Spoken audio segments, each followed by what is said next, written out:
Dave, if I was able to take you to a baseball game, what would you let me buy you for supper at the baseball game? Oh, I'm like, I would ask you first of all if we could leave and then go have supper. Really?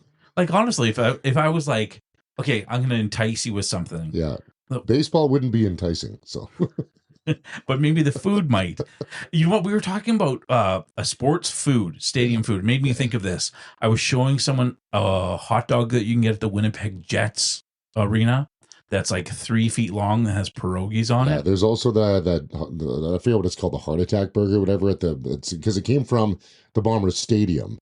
Because the burger you can buy at the stadium is where that started. What are the Bombers? Yeah, that's the CFL football team. Oh, okay. Yeah, so the burger is like massive. It's like I think I don't know what the parameters are around it, but it started with that 5 or 6 years ago. That if you can eat this, then you get like season tickets or whatever. What? Really? It's insane. Wow. You have to be able to eat it all in one sitting. You can't take any condiments off. Carrot or You have to literally eat it yourself. I went to a place one time with a guy, and the same thing was like, if you can eat this burger, you get the next one for free, and they give you a voucher for it. Yeah. And the burger was $20. Yeah. So it was like it's a standard price of anything in life within right reason. Yeah. But then all of a sudden it showed up, and it had this giant surrounding of fries with it. Oh, okay. But the burger was 1 kilogram. Oh. Like, that's impressive. It was solid. And he did it. I couldn't do it. He did it. Enticing food there. I mean, there's a lot of options. I mean, I'm a big steak guy. I enjoy some steak. You know, if you're at a sporting event and baseball, I had a funny conversation actually with a friend yesterday about just the sport of baseball. Oh, I've never really got into it at all. But, you know, in my broadcast career, I have a tendency, there are different styles of broadcast, those who just live for the theatrics and live for the actual sport. They love the sport so much. Doesn't matter who's playing. They just love calling the sport. For me, the part I love about broadcast is the relationships. I love being able to build the relationships and tell the stories. So different sports that I do, it's hard to get all the stories in. Like I love calling lacrosse right now, but if you watch lacrosse, there's no time to fit anything other than the play-by-play. Yeah, okay. The sport moves so fast. Hockey, you can do it. You have those icings and whatever you can fit story in. But baseball is the perfect spot to fit stories. Because any commentator for baseball, they're not talking about baseball. They're talking about what they had for dinner, where their and their wife went on vacation. Like there's just, it's such a calm pace. Because if you think about it in hockey, when you're doing a broadcast, if you're telling a story and a puck goes in, you get what's called in the industry burned. Yeah. You just got burned, right? But in baseball, if you're telling a story, clack, you have the moment, high fly ball, like you have you can recover. Yeah.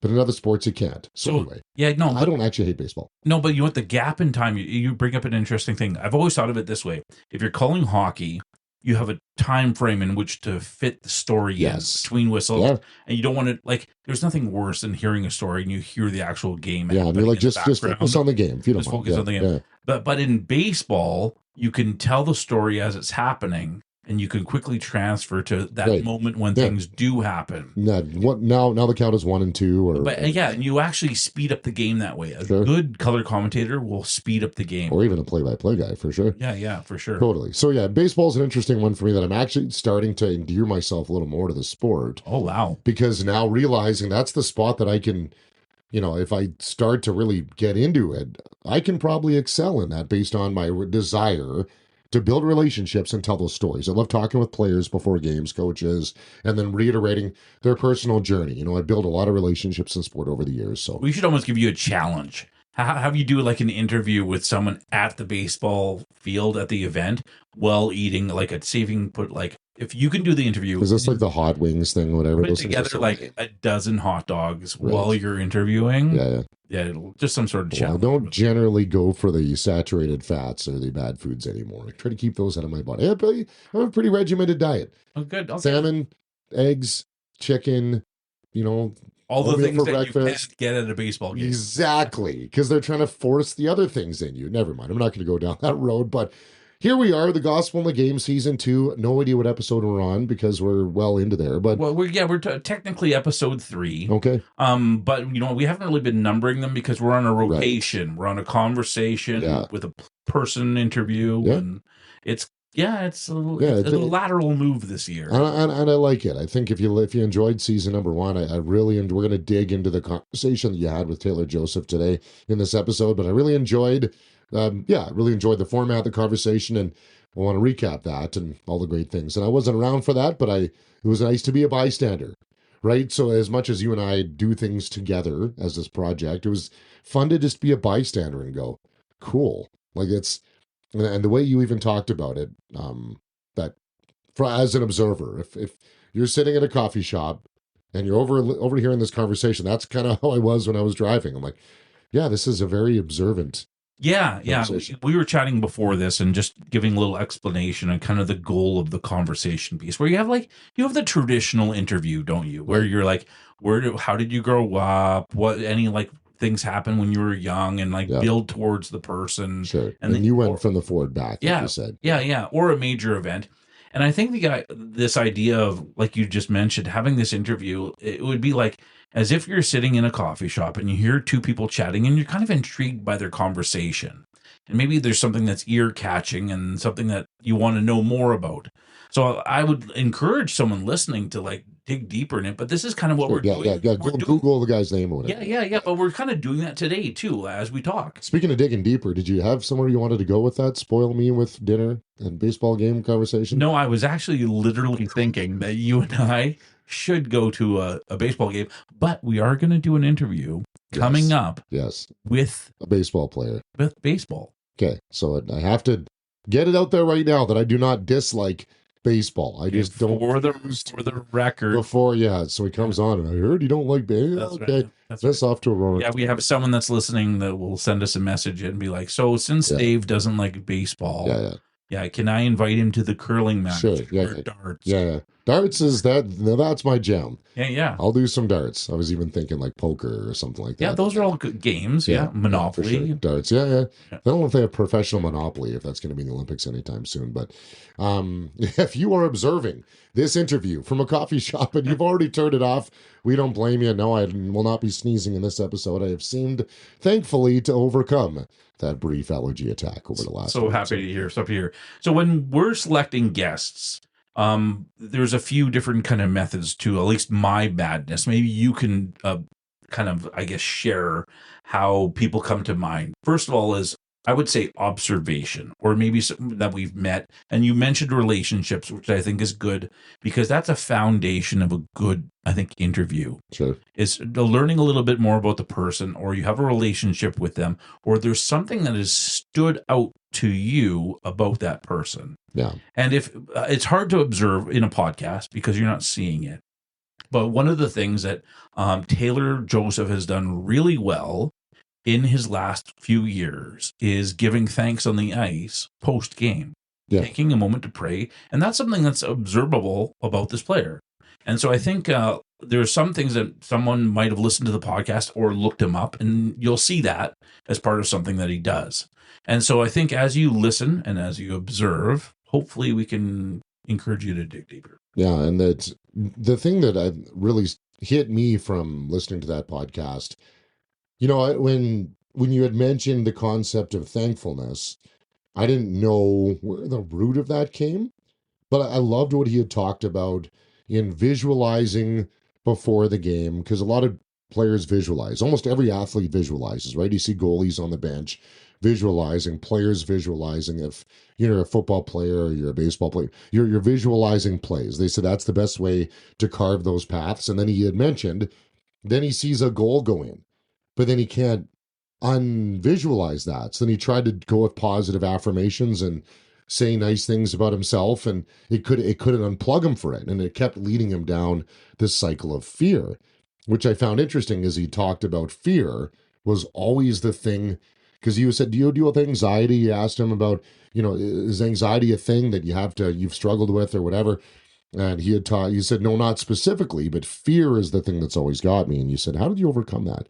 And he said, well, by thankfulness, which isn't, that wouldn't be your first thing you would often think of if maybe you're not coming from a faith-based background in your life, or maybe even if you are. I thought that was really interesting, and I've seen it work that way before, but it was pretty profound. Yeah, and I like how you kind of just touched on the whole thing with because we had a podcast last season where we talked about anxiety. and or whether it's worry or however some of these things you want to phrase them. I think things look differently for a lot of Sure. people. Even fear looks different for a lot Sure. of people. Where like for him, it was in his head visualizing. Some people it's fear. Like I've even talked to players where they're like, I hate playing at this one arena Right. because of something happened. Sure. And so it's not just necessarily trying to visualize what's happened with that, but it's all of a sudden, it's that, like you said, it's that replay or something that triggers something that had happened previously for them in that spot that's really difficult to overcome. It's almost not just a preparation, it's a mindset. Yeah.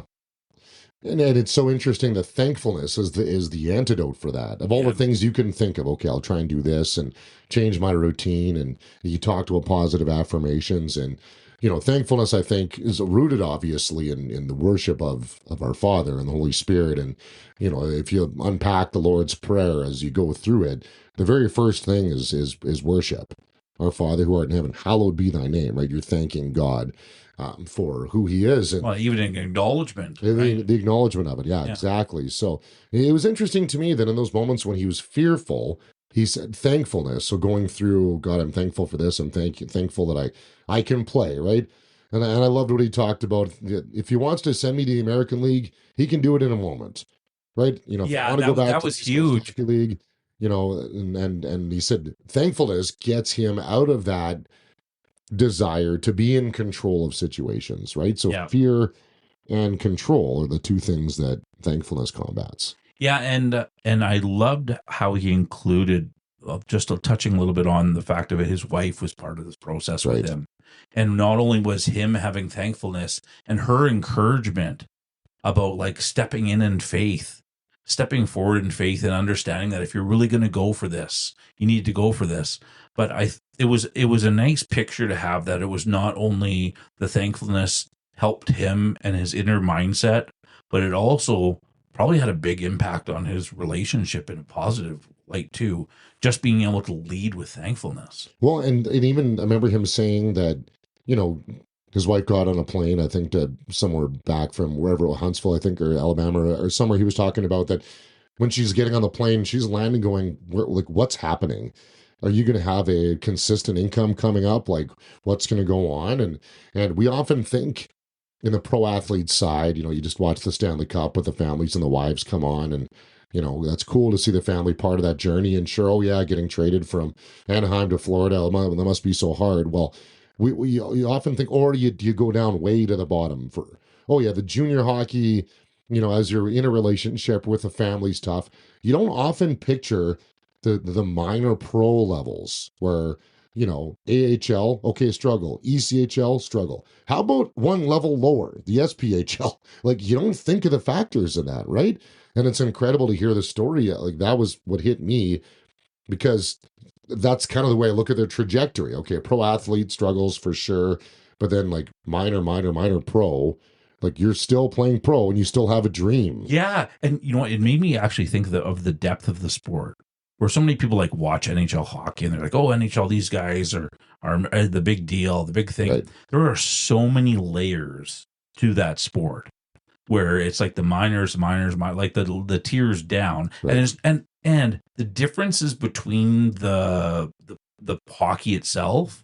So many of them, Sometimes are very marginal. yeah, it's just so slim. Like I was even talking with a junior coach today, and one of the things that we were talking about is like the athletic level of like 16, 17-year-old players, and how sometimes like one division is just about crispness and passing, or is just a tiny bit faster, but there's kids that are capable in playing in both levels.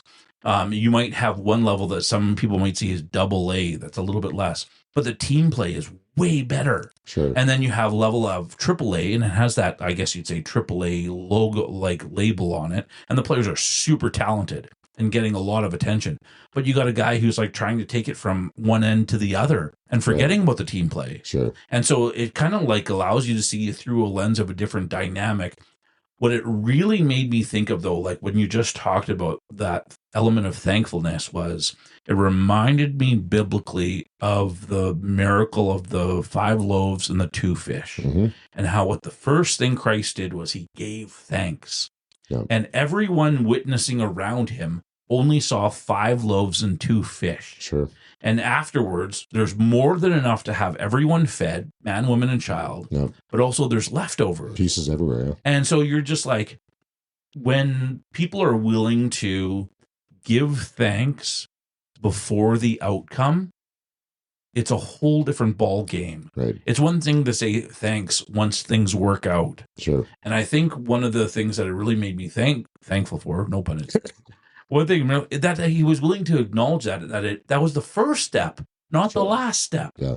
And I think it's really important for young athletes, old athletes, people to hear that heartfelt thankfulness needs to happen at the beginning. It's not just at the end of it. And it's the antidote. Yes. It's the thing that gets you through all the journeys, right? And I thought it was just fascinating hearing the story of his wife being a part of this, and the helper in the journey. Okay, we're a team, we're doing this together, right? We need to get through this together. So it was fascinating. I loved it. There's gonna be a lot of interviews we'll have from pro athletes, like maybe tier 1 pro, and then a great guy like Talor. Maybe wish that I could have been in the room to be with him, just listening to him, the way he conducted himself and the way he spoke about, I spent some time fasting and praying, and it was incredible. And the first thing I said to you when I walked into your house today, hey, Dan, how'd you guys meet? Yeah. And you went, and I didn't tell you the full story of it, but I'll share it now for this interview. I think it is a really good story. I helped out at Hockey Ministries International's hockey camp for kids, and Talor had got a hold of Tim Weeb, who helps run Alberta for Hockey Ministries, who runs basically for Alberta, and reached out to him just to say, hey, listen, I'm a believer. I really want to be involved in and give some time to camp. And I'm a goalie coach. I'm a player. How can I do that? Is there any capacity or ice times I can just come out and just give my time? Sure. And I was out there on the ice visiting him, seeing how he was interacting with the kids. And one of the kids was my kid, being a goalie. And we just started chatting and conversing. And he told me a little bit of his story. And it was just so intriguing just to see not only his level of maturity, and this was probably 5-6 years ago, not only his level of maturity as an individual, but also at the same time how he was willing to just invest into youth, right, knowing and not fully understanding that he was there once. Sure. And one of the things that he didn't just do it with his hockey skill, he did it with his heart. Sure. And so there was lots of times, lots of moments that I was able to kind of just capture visually where I saw him talking to the goalies and chatting with the goalies and just sharing into them, just not only the perspective on the ice, but after the ice, just talking into their lives. And so that was really, really encouraging. And then the next year, he came back again, and he had shared with me, because I was saying to him how great it was to have him out, how good it was. And this is in Edmonton. And he actually shared on how great what he got out of it. So it wasn't always about what was given. Right. It was how much he actually got back out of it. Sure. And so over the last few years, it's been a great relationship that we've kept in touch and worked with each other. And great guy. And I think we often, I think I've said this on podcasts before, that we tend to glorify the high up professional athlete, NHL, NFL, major leagues. We look at those and we glorify them in a lot of ways, and we think, oh man, I can't wait to hear them speak. They must have so much to offer, and they may have depth to them, but it's the pedestal you put them on. Where we want to focus on in this podcast, there's going to be a lot of amateur athletes. We're going to have semi-pro athletes, some pro athletes on as well. But it's what's in the story, what God's doing in the details of someone's life is so special. Yeah, and it's about like you mentioned off the start, is the people, it's the relationship. Even telling the story of how we met, I almost become tongue-tied. Right. Just because it's a little bit emotional. Sure. And when you get to know someone, I think you have an investment into it yourself. But it's a good reminder that it's for those of us that have a hope in Christ, this is what eternity is all about. We look forward to hearing all these wonderful things that the Lord has done through people. and the things that they've allowed us to go through and go through together. And boy, you have a 30-minute podcast, like, to tell you all the awesome things and experiences that Taylor's probably had. We could run a whole season. Sure. Yeah, easily. Yeah, so that's exciting. And as Dave mentioned, as you mentioned too, it's like it's really about those people, and it's about what the Lord has done, and on all different layers, because we don't know where people are going to be. Yeah. And that's the other thing. And it's not about whether they're going to achieve greatness, Sure. but what their role is going to be. And that's the other thing. It's not always about athletes. It's about those that are surrounding athletes. I think sometimes Connected to sport. Yeah, and those aren't necessarily the stories that everyone hears. I know one of the guys that we're going to hear from shortly, he does play-by-play, Sure. professional level, and I'd love to be able to hear from people that are involved, even like training and support, athletic therapists, or absolutely. coaches and things like that. We're going to have a lot of people connected to the game, anything surrounding sport, because there's, it's fascinating to see how faith and sport connect, not just as an athlete, but as a coach, as an athletic therapist, as however you're involved in it, a marketing person, broadcaster. I think what we need as believers in this day and age, with so much darkness out there and so much division and separation, is how we can better understand each other and how we can share the love of Christ to others as well. Okay, I'm going to put you on the spot here. Out of every supporting role in sport, you've been involved in sport and around sport and broadcasting for a long time.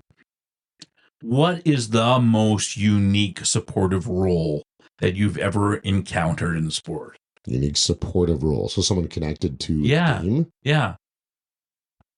I mean, a bus driver is kind of a unique one. I would think. Yeah. Bob Ridley, the former voice of the Medicine Hat Tigers, he drove the bus and did play-by-play. Right? He figured, if I'm on the bus, I may as well drive it. And to me, that's a unique supportive role for sure. Okay, yeah. Because I'm just trying to think. Was thinking a little bit about this with just thinking about the guests that are coming on forward, and we have a few of them that we know of, and we're not going to necessarily. Dan's going to have a guy who paints the walls in an arena come in. You're involved in sport. Right. You run the pressure washer to clean the urinals. Tell us a little bit about your story. Where do those blue pucks come from? Oh my! That'll be the last time we're on the air today. Thanks for listening. Too funny. Oh boy. Gospel in the Game, episode 3. I am Dave. He is Dan. Follow us on Instagram and Twitter. And find us at where all podcasts are found. Gospel in the Game.